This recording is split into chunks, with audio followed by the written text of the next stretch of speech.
अस्सलामुअलैकुम नाजरीन। नया दौर के साथ आज शब आपके साथ मौजूद हैं एक बार फिर। और आज हमारा बहुत ही स्पेशल प्रोग्राम होगा।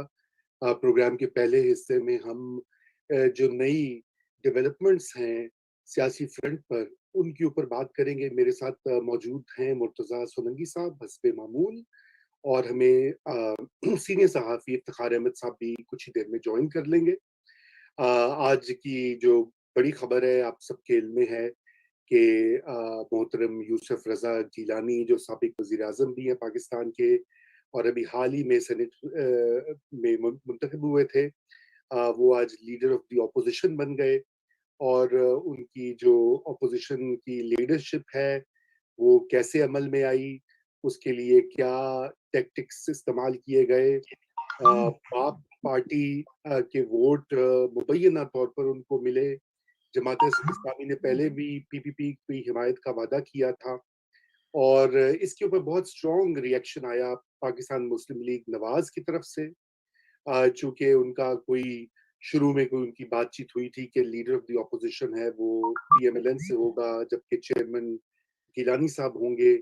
तो पीएमएलएन का ये कहना है कि ये इस वादे से रूगर्दानी की गई और इसके ऊपर ज़ाहिरी बात है इसका असर पीडीएम की जो वहदत है और उसकी जो यूनिटी है उस पर भी पड़ा है और पड़ेगा मजीद।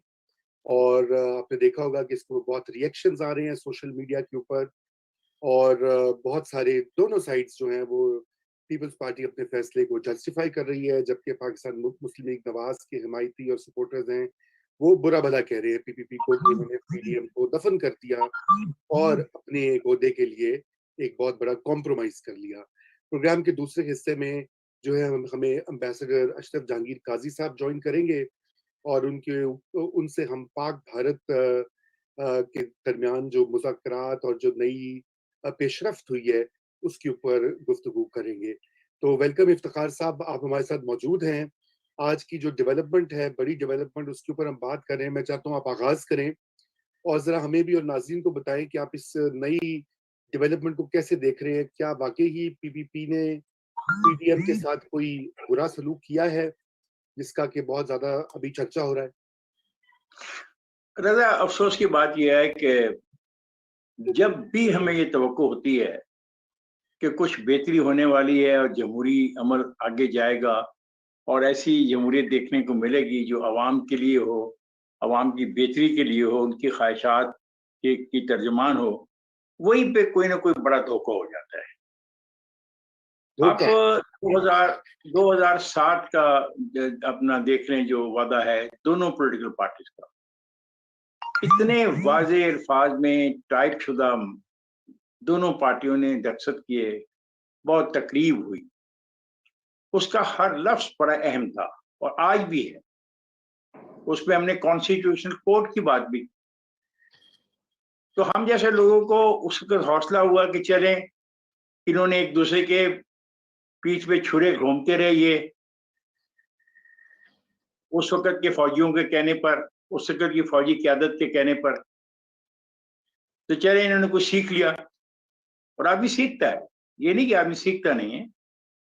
लेकिन जब फिर हमने अमली तौर पे देखा 2007 से लेके 2018 के इंतखाबात तक, उनमें से कोई भी ऐसी चीज नहीं है जिसपे अमल हुआ हो, मां सवाए 18वीं तरमीम पे, जिसमें रजा रुबानी जैसे दोस्त और रजा रुबानी के साथ शामिल तमाम वो दोस्त जो 9 महीने तक बैठकर आइन के एक एक लफ्ज को पढ़ते रहे, देखते रहे और कोशिश करते रहे इस आइन को इस काबिल बनाया जाए कि वफाक को लेके आगे चले। ये एक बहुत बड़ी अचीवमेंट है। मैं समझता हूँ 2007 के उस डिक्लेरेशन के बाद या उस वादे के बाद।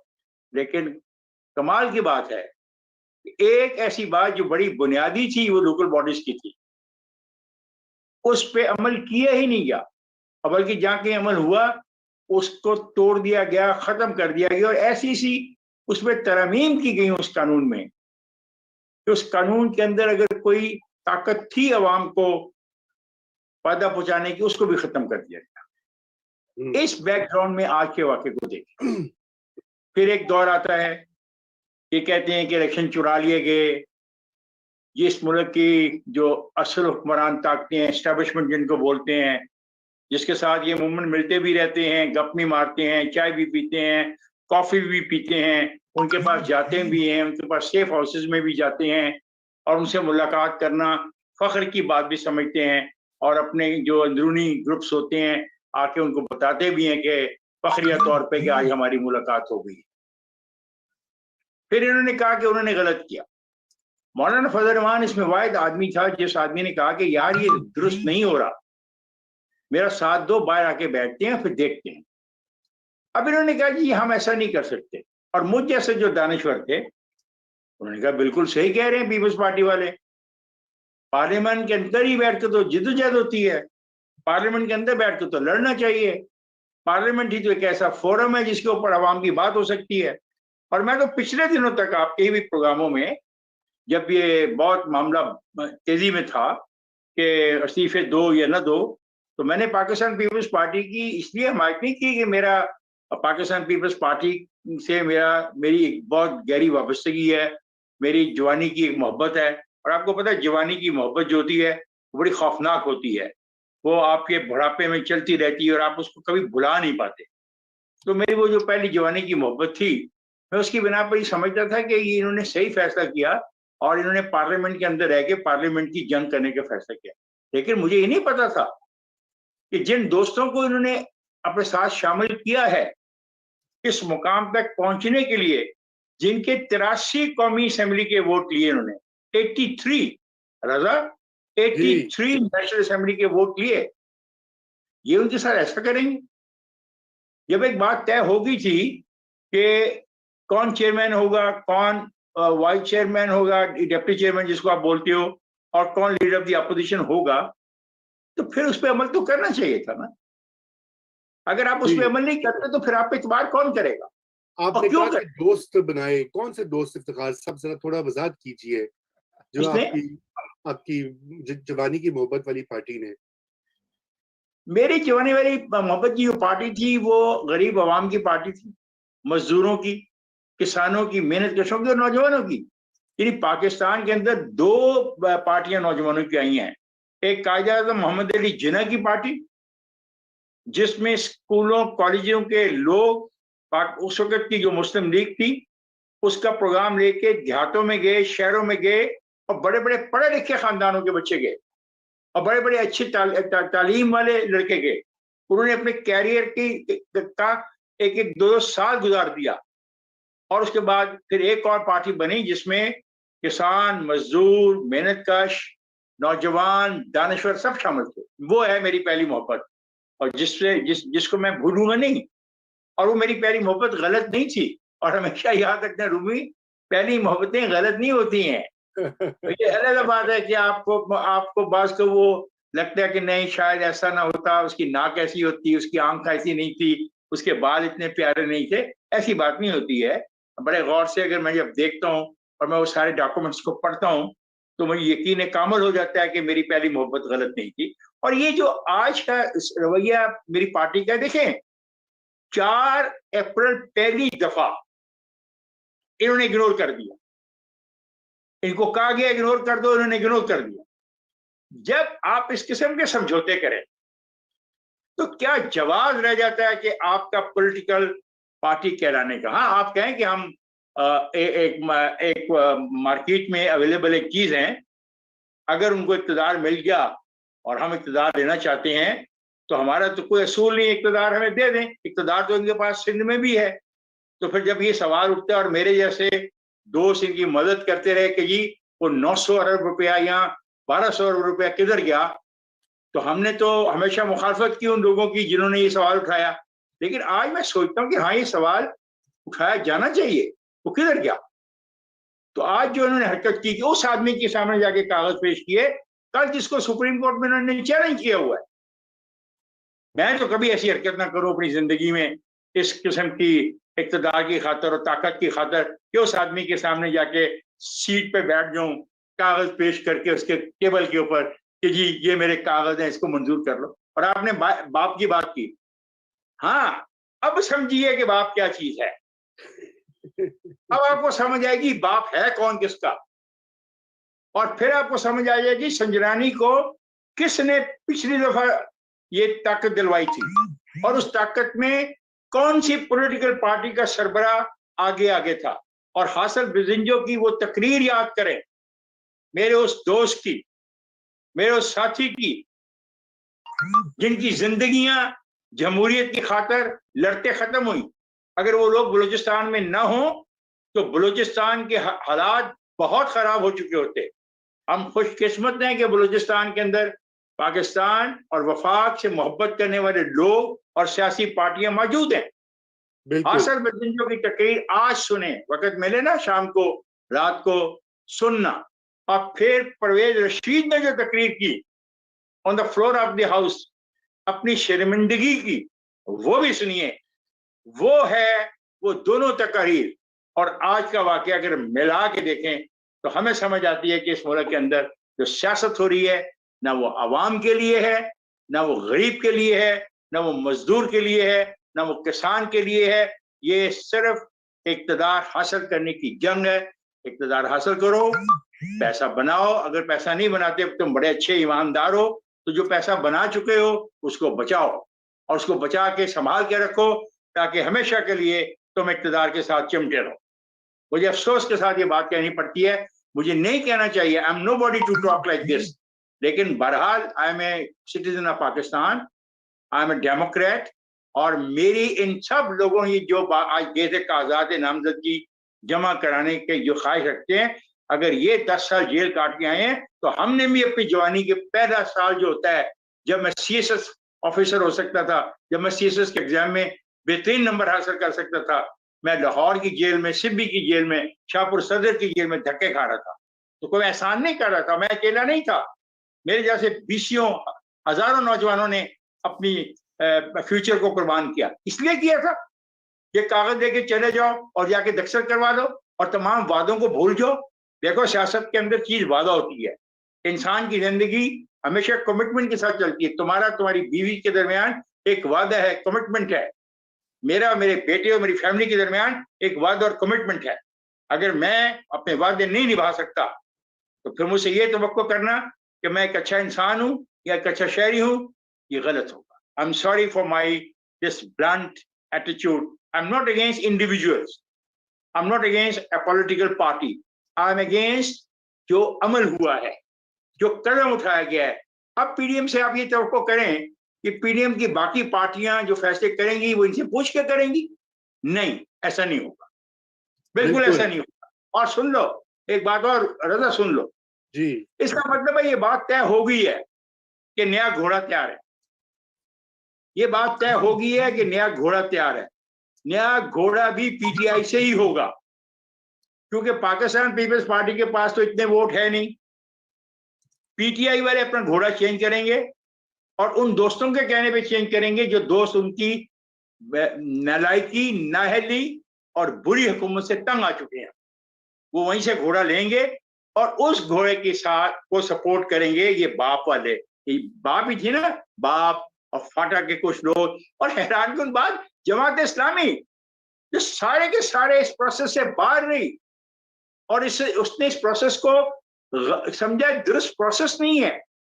जब उसके एक वोट की वैल्यू थी, जरूरत थी, उसका एक वोट सेनेट के इंतखाबात के में एक रुख को चेंज कर सकता था, उस वक्त तो याद नहीं आया कि मैंने अपना वोट का हक इस्तेमाल करना है। इंतजार करते रहे सेनेट के इलेक्शन के वाले दिन, आखिरी लम्हे तक कि वो आएंगे और अपना वोट कास्ट करेंगे जब उनके वोट की जरूरत थी।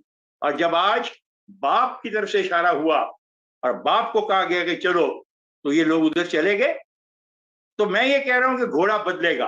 अब घोड़ा कब बदलता है, कैसा घोड़ा बदलता है, वो घोड़ा सराइकी इलाके का होगा, ये नॉन सराइकी इलाके का होगा, मैं इस पर कुछ नहीं कह सकता क्योंकि इतना बाखबर सहाफी में हूं नहीं और इतना मैं जानता नहीं। घोड़ा बदलेगा और घोड़े बदलने के साथ पंजाब का घोड़ा भी बदलेगा। इफ्तिखार साहब जी, रजा पंजाब का घोड़ा भी बदलेगा। अब बात कीजिए जो सवाल। जी, मैं कह रहा हूँ कि वो जिन्होंने बदलना ना, मेरे ख्याल से अभी तक उनको भी नहीं पता कौन से घोड़े को बदलना है, क्योंकि वो भी फंसे हुए बंद गली में। तो सोलंकी साहब ये बताइए, इन्होंने बाप पार्टी की बात की, बाप या जो हरफ़े आम में अब्बू होते हैं, आज उनका हैंड जो है वो खेला गया बिसात के ऊपर। इफ्तिखार साहब की बातें आपने सुनी, बड़ी कुछ उन्होंने दिल से बातें की, कुछ उन्होंने अपनी जो उनका अफ़सोस है वो उसको ज़ाहिर किया। क्या आप भी मुत्तफ़िक हैं इस तबसरे से या आप इसको फ़र्क नज़रिए से देख रहे हैं? जी, मैं इफ्तिखार साहब से मुत्तफ़िक हूँ, मुकम्मल तौर पर। मैं समझता हूँ कि जो जमहूरी आदर्श थे उनको पीछे धकेला गया है और एक नाम नेहाद अमलियत पसंदी की सियासत में उसूलों को कुर्बान किया गया है। मेरे ख़्याल में ये जो नारा लगता था ना सिलेक्टेड सिलेक्टेड का, तो सिलेक्टेड सिलेक्टेड कर दे में आपे सिलेक्टेड हुई। वाह, वाह! आज जो है वो वाह! उसी का एक वाह, अमली वाह! बहुत अमली खूब। मुज़ाहरा हुआ है। बात ये है कि ये जमातें इकट्ठी हुई थी नाम नेहाद जमहूरियत की बहाली के लिए और उसमें उन्होंने कुछ एक एलामिया जारी किया और उन्होंने कुछ फैसले किए। उन सब से जो है वो रूगर्दानी की गई। बात ये है कि आज गिलानी साहब अगर लीडर ऑफ द अपोज़िशन बने हैं सेनेट में, तो वो सेनेट में होते ही ना, अगर मुस्लिम लीग नून उनकी हिमायत ना करती। क्योंकि कौमी असेंबली के अंदर जो 83 अरकान कौमी असेंबली हैं, उन्होंने ये मुमकिन बनाया कि गिलानी साहब सेनेट के अंदर जाएँ। यकीनन उन्होंने अपना कुछ हाथ चलाया होगा, कुछ मेहरबानों को, कुछ लोगों को कायल किया होगा, लेकिन अगर ये इत्तेहाद ना होता, तो आज गिलानी साहब यहाँ ना होते। तो बात ये है कि उस इत्तेहाद के जो उसूल थे, उनको कुर्बान किया गया। जब ये फैसला हुआ एक कमेटी के अंदर कि गिलानी साहब चेयरमैन बनेंगे और डिप्टी चेयरमैन जेयूआईसे होगा और पीएमएलएन को ये कहा गया कि आप लीडर ऑफ द अपोजिशन बन सकते हैं। तो अगर इसके अंदर कोई तब्दीली करनी थी, तो बेहतर यही होता कि वो फिर उसी फोरम में जाते। पीपल्स पार्टी को अगर बहुत ज़्यादा ये ज़रूरत महसूस हो रही थी कि गिलानी साहब को लीडर ऑफ द अपोजिशन बनाते, तो वो इजलास बुलाते, उसके अंदर कहते कि जी पुराने फैसले को तब्दील करें। अपने तौर पर ये जो चल पड़े लीडर ऑफ द अपोजिशन बनाने के लिए, ये बिल्कुल उस उन ये तय हो गया था। इसका मतलब है कि पीडीएम को हमने सिर्फ अपने मकासद के लिए इस्तेमाल करना है, हमने उसके किसी फैसले पे अमल नहीं करना। हम बाकी चीज़ों पर बात कर सकते हैं जी, असेंबलियों पे इस्तीफ़ा देना अच्छा है, बुरा है, दूसरी तमाम चीज़ें उस पर शाम तक कर सकते हैं। लेकिन इसके अंदर जो गुनाह की जो बुनियादी जड़ है, वो ये है कि पीपल्स पार्टी ये समझती है कि हमें इस निज़ाम के अंदर रह के इसमें थोड़ी बहुत छोटी-मोटी तब्दीलियाँ करके एक पावर शेयरिंग में एक जूनियर पार्टनर बन के सियासत करनी है। मुस्लिम लीग नून की जो लीडरशिप है वो अपने ही तजुर्बे से इस नतीजे पे पहुंचती है कि ये सिस्टम हमें काबिल कबूल नहीं है। जिसके पास जो लोग मुंतखब हैं अख्तियार उनके पास होना चाहिए, यही एक बुनियादी तजाद है। तो अब पीडीएम का जो मुस्तकबिल है वो मुझे नजर नहीं आता। मेरे ख्याल में कम से कम पीपल्स पार्टी के हद तक तो मैं नहीं समझता कि वो पीडीएम के साथ वो चलेगी, क्योंकि एक जमात अगर अपने तौर पर एक ओहदा लेने के लिए जमायत इस्लामी से लेके जो बाप पार्टी के साथ मिलके बैप्टाइज हो गई है, तो ये जो बैप्टिस्मा है उसका जो असर है वो अब आपके सामने है। तो मैं समझता हूं कि पीपुल्स पार्टी जो पंजाब की पार्टी के तौर पर उभरी थी 70 में, अब जो है उसने अपना मुस्तकबिल जो है वो तारीक कर दिया है। जी, आप दोनों ने तो बड़ी जो है ना जली-कटी बातें की हैं। अब मेरा तो ये दिल चाह रहा है कि मैं ज़रा डिफेंड ही कर लूँ पीपीपी को, लेकिन वो नहीं हो सकता, पता नहीं कैसे मैं करूँगा। मैंने कहा ज़रा तज़ाद के लिए ज़रदारी साहब के पॉइंट ऑफ व्यू से। लेकिन देखिए, 1-2 बातें तो याद रखनी चाहिए। एक तो पहली तो ये बात है कि कोई भी पावर का अरेंजमेंट अगर पीडीएम फर्ज़ कीजिए जीत भी जाती, तो वो एस्टेब्लिशमेंट की अगर नए इलेक्शन भी ऐलान कर देती, मान जाते एस्टेब्लिशमेंट के जो की अफराद हैं, लीडर्स हैं, तो फिर भी एस्टेब्लिशमेंट की मर्जी के बगैर तो पाकिस्तान में सियासी तब्दीली नहीं आती ना। अभी तो हम उस स्टेज पे नहीं पहुंचे। बड़ा वो हनूज दूरस्त वो जो स्टेज है। तो गालिबन जरदारी साहब का ये जो व्यू है, अगर उन्होंने कहा है कि भाई बाद में भी बात करी तो पहले क्यों ना बात करके एक मौका लगाए, घोड़ा जैसे अभी इफ्तिखार साहब ने कहा बदलने वाला है, तो बदलते हुए घोड़े पे सवारी कर ली जाए। बहरहाल ये मैं उनके पॉइंट ऑफ व्यू से सोच रहा हूँ कि क्या हिकमत अमली रही होगी। लेकिन इसका मैं यहाँ पर जवाब देना चाहता हूँ, इस जी, ये जो मैं बयानिया है भी इसका जवाब देना चाहता मैं भी अच्छा इसका जवाब हूँ। दूंगा। हाँ, अच्छा फिर मुझे बात बात ये खत्म है करने कि जी, एस्टेब्लिशमेंट जो है वो एक प्लेयर है पाकिस्तान की सियासत में, लेकिन उसके साथ कितनी किस वक्त बार्गेनिंग क्या होती है वो आपकी ताकत पर इन्हिसार है। एक ताकत जो है वो 71 में जुल्फकार अली भुट्टो को मिली थी, उस वक्त एस्टेब्लिशमेंट की ताकत क्या थी और उसके नतीजे में उसको कितना अख्तियार मिला। इसी तरह से जो है वो 2007 में बीबी की शहादत के बाद जो पीपुल्स पार्टी को इक़्तिदार मिला और उसके नतीजे में जो जब ये मुस्लिम लीग, नून वगैरह सारी जमातें इकट्ठी होके इन्होंने 18वीं तरमीम की, उस वक्त उनकी ताकत अलग थी।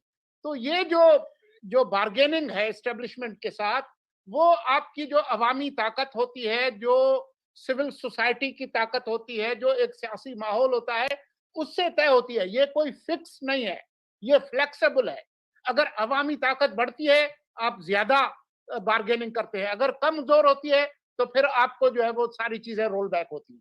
ठीक है। इफ्तिखार साहब आप भी ये वाला आर्ग्यूमेंट का नहीं, जवाब मेरा देना आर्गुमेंट चाहेंगे? बिल्कुल यही है कि एस्टेब्लिशमेंट जो है कि वो देखती है कि ताकत कैसे है, किसके पास है, कितनी है, क्या बार्गेनिंग पोजीशन है। अगर आप 24 घंटे अपने हाथ में प्लेट लिए फिरें तो इससे ज्यादा एस्टेब्लिशमेंट को और क्या चाहिए। आप हर वक्त पैगाम भेजते हैं, हम हाजिर हैं, हम हाजिर हैं, हम हाजिर हैं।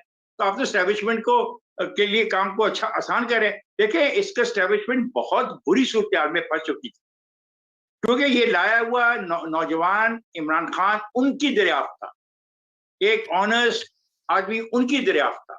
ये करप्ट बेईमान टोले को पाकिस्तान से निकालना ये उनकी तरजीहात नंबर 1 में से था। ये हमारी और आपकी तरजीहात ना थी। अब उस पूरी की पूरी एस्टेब्लिशमेंट को जब रियलाइज हो, देखिए सीरियस मामला है। गंदम 1800 रुपए मन पे आप किसान को दे के खुश कर रहे हैं, आप झूठ बोल रहे हैं। 1800 रुपए जो गंदम का रेट है, किसान मुश्किल से पैदा करेगा। जब वो 1800 जब शहर में आएगी तो 2800 रुपए मन का आटा बिकेगा। जब 2800 रुपए मन का आटा बिकेगा तो शहर वाले क्या करेंगे? क्या आपने उनकी तनख्वाहें बढ़ा दी हैं? क्या आपकी पैदावारी अमल में इजाफा हुआ? तो ये उनको नजर आ रहा है एस्टेब्लिशमेंट वालों को कि उसके बाद फिर क्या यहाँ पे हंगामा होना है, क्या झगड़ा यहाँ पे होना है। तो एस्टेब्लिशमेंट इतना बुरा तो नहीं बनना चाहिए ना कि एस्टेब्लिशमेंट ये जिम्मेदारी ले ले, खुदा ना खास्ता जो रूस में हुआ। ऐसा तो नहीं हो सकता। वो नहीं, बात पूरी कर लेंगे जरा एक सेकेंड। तो जब एस्टेब्लिशमेंट ने देखा कि वो अब फंस रही है, और फंस इसलिए नहीं रही कि वो कोई बहुत कमजोर है, सब कुछ होने के बाद है, लेकिन सर वो भी तो हम ही में से है ना, उनके भी तो बाल बच्चे बहन भाई, जरूरी नहीं कि सारी चीफ हो, सारे 4 स्टार जनरल हो, ऐसा तो नहीं है। वो डाउन टू द लाइन जो है वो जो बहुत दूर तक ये बात जाती है। तो ये जो बेरोजगारी जो है उनके खानदानों में, उनके महलों में, उनके देहातों में, उनके नजदीक, उनके रिश्तेदारों में, और महंगाई जो है ये बहुत खौफनाक चीज है एक। और इतनी बुरी गवर्नेंस, एक शहर न चलाया जा सकता हो, तो तब वो इस नतीजे पे पहुंच रहे थे तो हमने अपने आप को पेश कर दिया कि जनाब हम हाजिर हैं, हमें क्यों नहीं आजमाते। उन्होंने कहा आपको काहे को आजमाएं, आपके पास तो वोट ही नहीं है। तो उन्होंने कहा अच्छा चले, हमारे पास वोट नहीं है, चले हम उनके साथ भी काम करने को तैयार हैं इन आपकी शराइत पर जिनके पास वोट हैं। ये बात है, इसको क्यों नहीं समझते हो? तेरी सरकार में पहुंचे तो सभी एक हुए। वाह वाह वाह वाह। तो मैं एक और बात आपसे ये कहना चाहता हूँ। तो फिर आज के इस फैसले के बाद सोलंकी साहब ने तो अभी प्रेडिक्ट किया, उन्होंने कहा कि पीडीएम तो अब मतलब फिजल आउट हो जाएगी या पीपीपी के बगैर चलेगी। नहीं देखो, सॉरी, फिजल आउट तुम कहते हो नेगेटिव लफ्जों में। जी, याद रखना, हर तहरीक और हर जो इत्तेहाद होता है उसके फार रीचिंग इफेक्ट होते हैं पाकिस्तान की सियासत पे। एमआरडी क्या थी? एक गिरफ्तारी रोज देती थी, सिंगल गिरफ्तारी, और उस सिंगल गिरफ्तारी ने कहां तक पहुंचा दिया उनको। हुक्मरान अन हो गए। एक उस वक्त हुक्मरान अन हुआ था, एक हुआ था 85 के इंतखाबात से पहले, एमआरडी की जब तारीख थी। जी तो ऐसी बात नहीं है कि लाखों का मजमा है तो अनर्व करता है, ऐसा भी नहीं होता। तो ये कह देना कि ये पीडीएम, मैं कहता हूँ पीडीएम सुबह बंद कर दें, लेकिन पीडीएम ने जो सीड बीज दिया है, जो बीज उन्होंने जमीन में डाल दिया है, ये इसको पानी मिलेगा, इसकी इसकी कोई ना कोई लुक आफ्टर करेगा। और इलेक्शन कराओगे 2023 में, ये वो भी नहीं करवाओगे, करवाओगे ना तो फिर देखेंगे कि पीडीएम ने जो एजुकेशन दी 6 महीने में, इसके नतीजे क्या थे। बिल्कुल बिल्कुल। वैसे देख तो आपने लिए हैं, लोकल देख तो लिए आपने, जो बाई इलेक्शन हुए मार्च वाई कर्क के इलेक्शन के, वो नतीजे तो आपने देख लिए, ना माने तो अलग बात है। नहीं, बात सही है आपकी, मैं उससे तो बिल्कुल इत्तेफाक करता हूँ। लेकिन सवाल देखिए, शॉर्ट टर्म में तो मेरा नहीं ख्याल कि आपने कहा कि घोड़ा बदलेगा। अब बात ये कि एस्टेब्लिशमेंट क्यों बदलेगी? एस्टेब्लिशमेंट तो आज जीत गई है। बाप पार्टी जो है वो मतलब उसको नए एलाइज भी मिल गए हैं। इमरान खान साहब को एक लीज ऑफ लाइफ मिल गई है। ये आपका ख्याल है ना, आज इमरान ने एक आदमी को क्यों निकाला है, या उसको निकालने की ख्वाहिश का इजहार क्यों किया? निकाल दिया।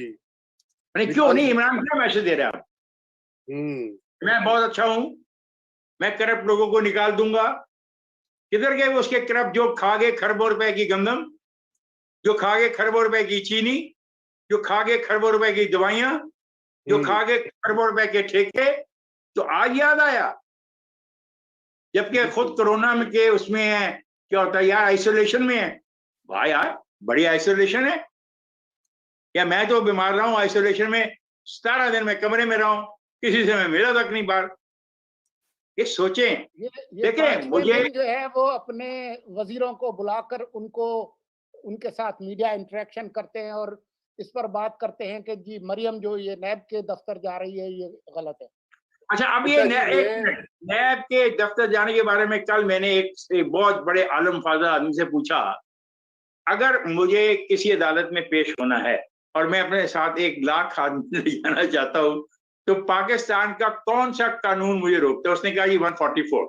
मैं कहता हूँ ठीक है, मैं नहीं सुन ले, नहीं सुन ले, एक मिनट लेट मी फिनिश यार, एंजॉय भी किया करो ना, हर वक्त संजीदा बातें पीडीएम वीडीएम। तो मैंने कहा मैं उन 1 लाख को कहूंगा कि 4-4 की टोलियों में चले।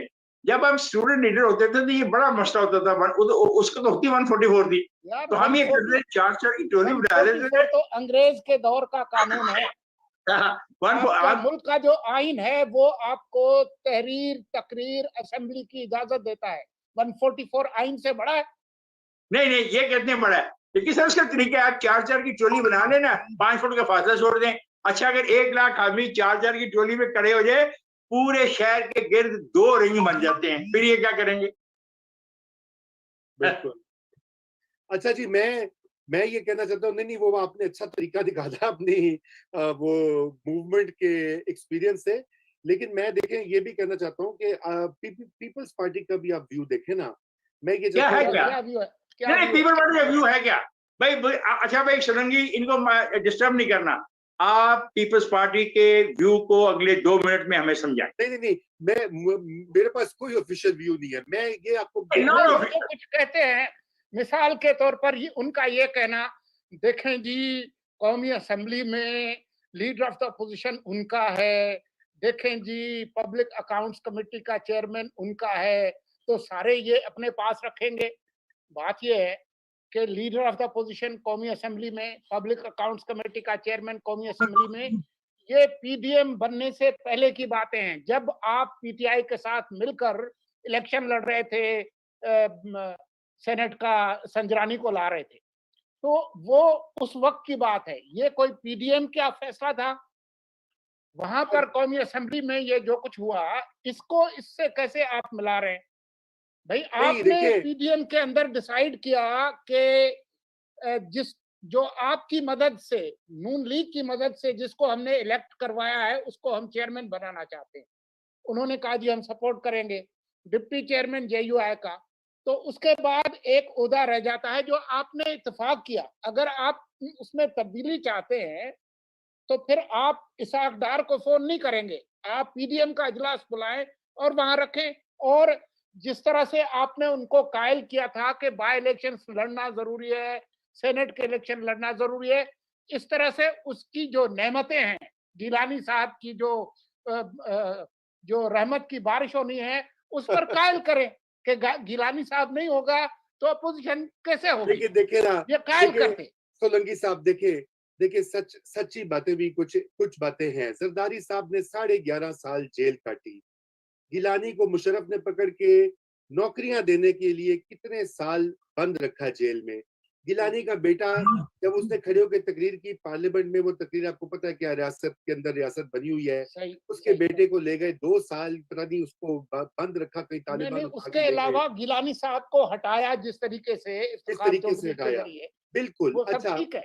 और बेनजीर भुट्टो शहीद हुई, सारा खानदान एलिमिनेट हुआ। अब क्या पीपल्स पार्टी के कुछ लोग कहते हैं कि क्या हमने ठेका ले रखा है कि सारा वक्त हम ही एंटी एस्टेब्लिशमेंट सियासत करके तो कुर्बानियां दें। कौन कह रहे हैं हमको एंटी सियासत करने को? ना करे सियासत, कोई और कारोबार करे, खतरात ना हो। नहीं, माफ कीजिएगा मोहतरम राजा रूमी साहब, किसने कहा ये एंटी एस्टेब्लिशमेंट सियासत करे? हमने तो नहीं कहा। किसने कहा था मैं इन से इन बजा दूंगा?